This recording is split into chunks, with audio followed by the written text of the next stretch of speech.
Hello, I'm John Molesky, and this is Wilson Center Now, a production of the Woodrow Wilson International Center for Scholars.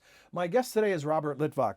Rob is Senior Vice President and Director of Security Studies, International Security Studies at the Wilson Center. And he's also a consultant to the Los Alamos National Laboratory. And another thing you should know about Rob today, based on our subject matter, is that he served on the National Security Council as Director for Non-proliferation. And today we're going to be talking about nuclear risks in Ukraine and the status of the last remaining nuclear arms treaty between Russia and the U.S. Rob, welcome. Thank you for joining us. Thanks, John. So about that last standing treaty, we can start with that bad news and maybe it'll be all downhill from there. But what are the implications of Russia suspending the treaty and their foreign ministry saying it's not that the decision is reversible, but some things might have to happen before that happens? Well, Russia suspended participation in the New START Treaty.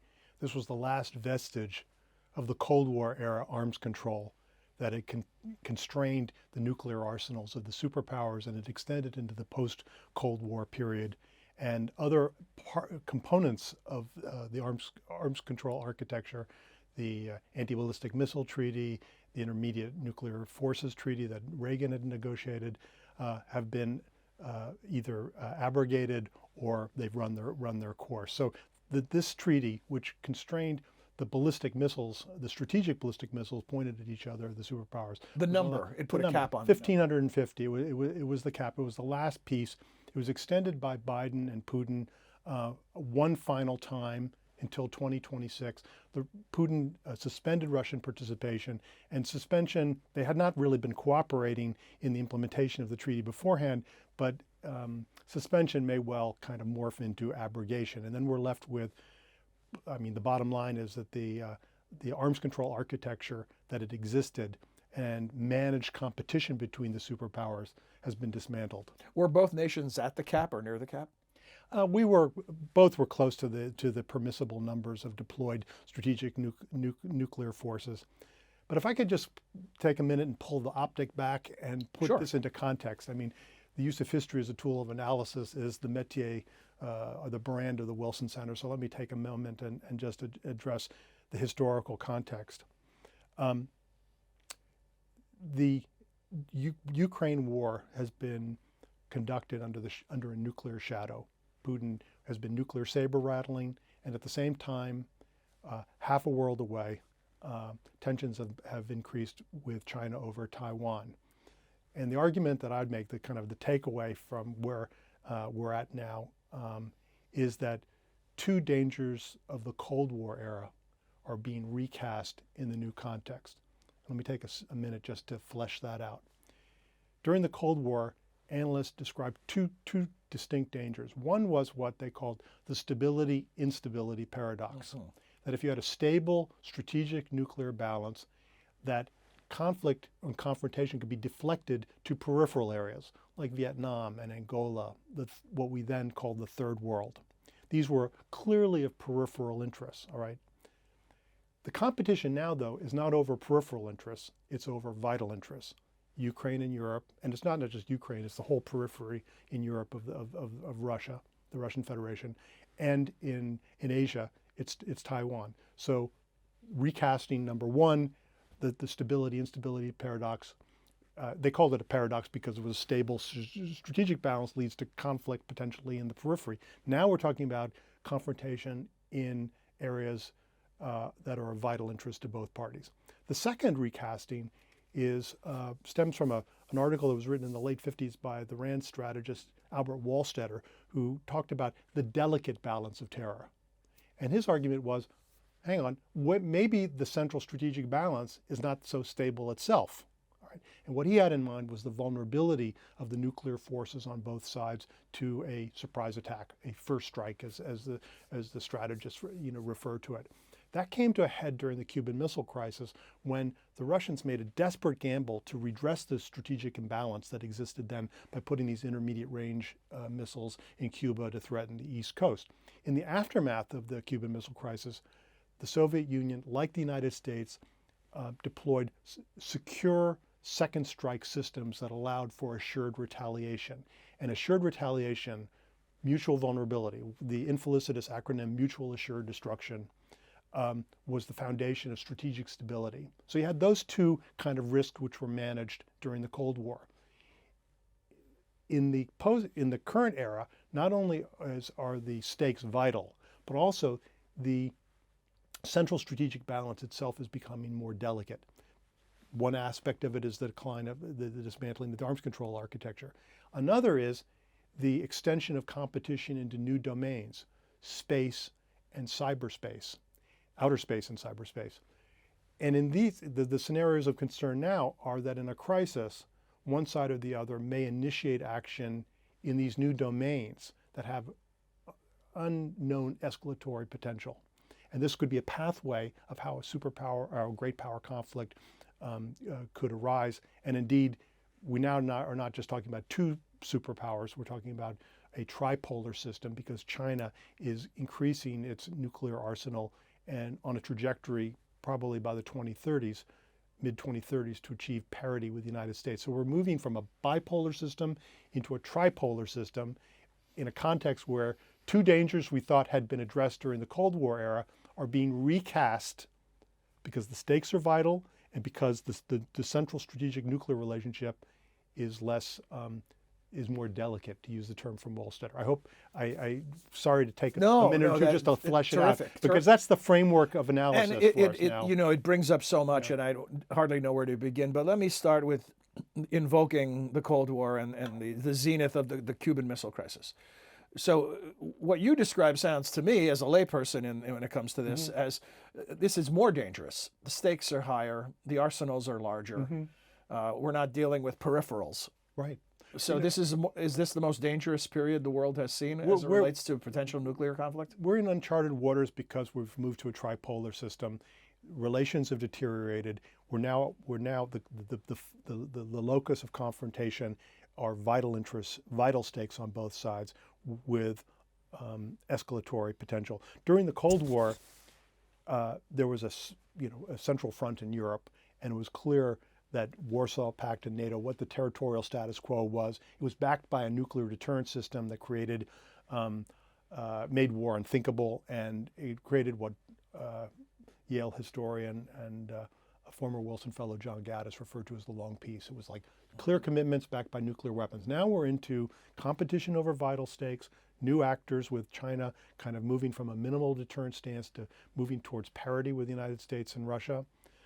And these new domains, outer space and cyberspace, where we had David Sanger from the New York Times write a book at the Wilson Center called The Perfect Weapon, because cyber weapons, it's not like in the Cold War where if there was a conventional clash between NATO and the Warsaw Pact, which could escalate to the nuclear level. Now, one power or the other may feel that they had an advantage in a crisis of going early and preemptively in a crisis. And what they might do in cyberspace or outer space is to blind blind reconnaissance satellites and communication satellites, so that the belligerent, the adversary, can't see, can't communicate.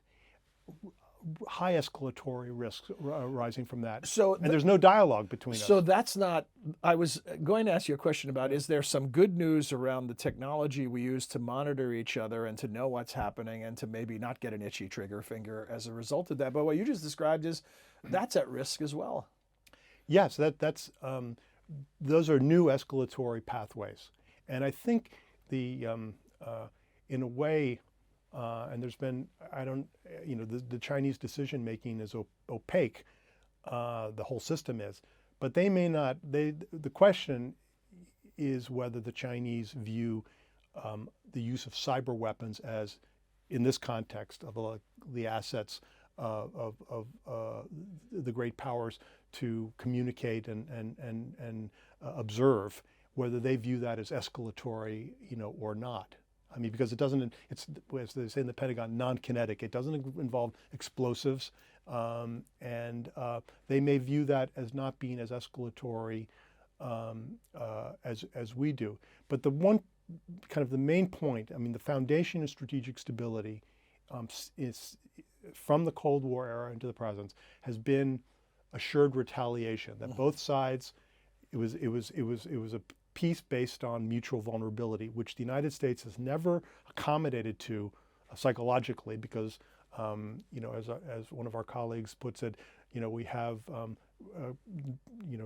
Canada and Mexico on our borders, and fish in either ocean, and we've been secure. So vulnerability was difficult to psychologically adjust to during the Cold War, and now even more so as China increases its capabilities to a level commensurate to that of the United States. You and I are old enough to either have experienced or to remember some of the things that happened during the Cold War in terms of how the threat of a nuclear conflict was seeped into the entire culture, from duck and cover in elementary schools. I was going to go there. You and Right. you and I did it. Well, I'm going to say I'm old enough to remember that, not Okay. to have ducked and covered. But it seems to me right now that people aren't thinking about this. This hasn't seeped its way into the culture. We seem to have become somewhat complacent about that horrific and unspeakable possibility. What is your take on this as someone who's been on top of this topic for decades? Are we not fully processing the level of threat and risk that we're living through at this current moment? I'm not sure how it's been processed or, like absorbed on kind of the popular level. I mean, we had a lot of, hyperventilation, to extend the metaphor, about the balloon that was flying Sure. over the United States. And certainly, China as the pacing challenge, as the Pentagon calls it, is kind of in the public domain now as sort of a key challenge for the United States. But I think that the risks associated with this amalgam of perfect storm of relations are deteriorated, so there's no dialogue. Putin has been saber rattling in Ukraine, and the Biden administration has made very clear that that's a fire break, that a red line. If Russia were to use a low yield nuclear weapon, it would be viewed just as the use of a nuclear weapon, regardless of the yield. The fact that we don't have a strategic dialogue with Russia and China. The Secretary of Defense has tried calling his counterpart, and the phone's not being answered on the other end. So the risks, I think, of miscalculation, misperception in this context start going up. And in the Asian context, you have China expanding its conventional forces as well as its nuclear forces. And that conjunction of may lead to, there's been speculation that it could lead to increased risk-taking by China in that theater. And one kind of dimension of the kind of the complicated situation we find ourselves in is that these systems in space that are used for command, control, communication with regard to nuclear systems are often co-located with those systems that control conventional forces. So you could have a conventional conflict break out, low level, and that as it escalates, one side or the other starts attacking the capabilities related to conventional operations, which happen to be co-located with their nuclear systems. And then that could have a dynamic where one side or the other in a crisis could feel it needs to act early and preemptively to forestall an even worse outcome. And that's the escalatory cycle. And we haven't even mentioned North Korea, where pre-Ukraine, if we were talking about nuclear weapons and nuclear proliferation, that's probably where we would have started. So that hasn't gone away either. No, I mean, we were used to there have been articles, commenting on the change in psychology in Europe. This is a whole generation that grew up after the wall came down, and they, have not experienced this type of tension or this reality, certainly, of the largest ground war in Europe in 75 years. And we were used to having the prevailing assumption was that the risk of great power conflict in the 1990s and even into the first decade of the 21st century was that the risk of great power conflict was low. And previous conversations we've had have been about the so-called rogue states, Iran, North Korea. We've discussed those. That was our preoccupation then. And in a sense, while we've been focused on Russia and China with good reason, North Korea continues to test, including long-range systems that could potentially threaten the U.S. homeland. Iran has enriched uranium up to weapons grade essentially now. This in several years after the United States withdrew from the Joint Comprehensive Plan of Action, the Iran nuclear deal, and Iran is now just weeks away from weapons grade material. So it's to use the technical social science term, we're in a really complicated mess right here, right? Yeah. So I know it's impossible to get into the head of Vladimir Putin, and everyone has tried. But how do you interpret his willingness to essentially indiscriminately lob bombs at nuclear power plants and risk another type of nuclear catastrophe, and what that might tell us about their willingness to use a tactical nuclear weapon or something more? Well, it's extraordinarily reckless, the military operations they've conducted around the nuclear power plants in Ukraine, and it was just in neighboring Belarus that Chernobyl happened. I happened to be in Moscow in 1986 when that occurred, and it's reckless behavior, but it's of a kind with the way that the Putin regime has conducted this war recklessly. Russian military doctrine has been described by U.S. administrations as escalate to de-escalate, and one view in the West about the Putin's saber rattling is that he's threatening this escalation to prompt the Western states, NATO, the United States, and its Western partners, to put pressure on Ukraine to. Well, the term saber rattling is almost a hopeful term, in that what's concealed in that is a bluff. The hope that it's a bluff. It's saber rattling, but one can't as U.S. administration has not discounted the possibility that it's just because you're bluffing so today doesn't mean you move from bluffing. It's tried to set a strong kind of deterrent line, and there's discussion about how contingency discussions about what would the United States do. Some have said the United States should respond in kind, with a tactical nuclear weapon. I think that view is sort of a minority view. NATO would respond probably in some way. Certainly Russia, if it were to use a nuclear weapon, would become even more of an international pariah than it is now. China and India have communicated to, the Chinese and Indian leaders have communicated to Putin directly that he shouldn't even go there. So Rob, whenever you sit in the host chair of these types of discussions, there's a hope that you can end with some sort of neat, tidy package, and there is no neat, tidy package to be had here. But I do want to get your thoughts on where do we go from here? When you listen to President Zelensky or you listen to Putin, and there doesn't seem to be an easily identifiable off-ramp.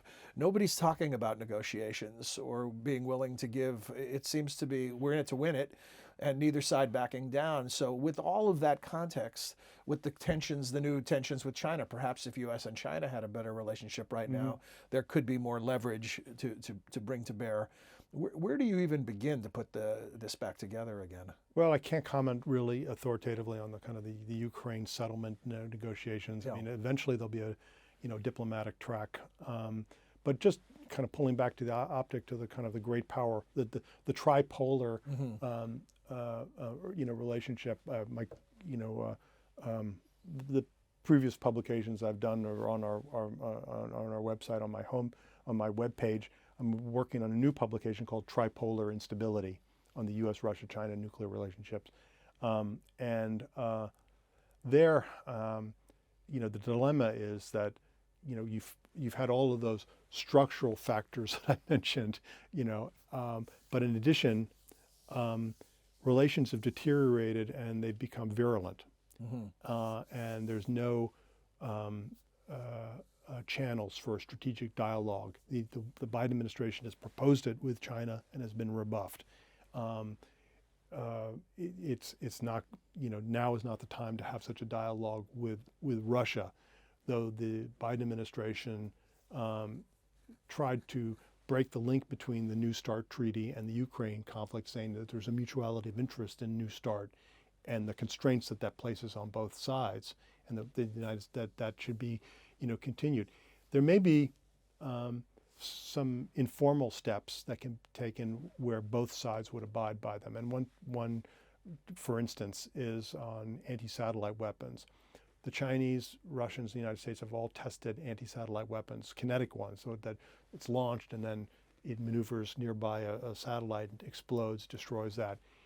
That's created space junk. There's some space junk from a Chinese anti-satellite test in 2006 or 7 that created thousands and thousands of small pieces that are in orbit, and they could be in orbit for decades.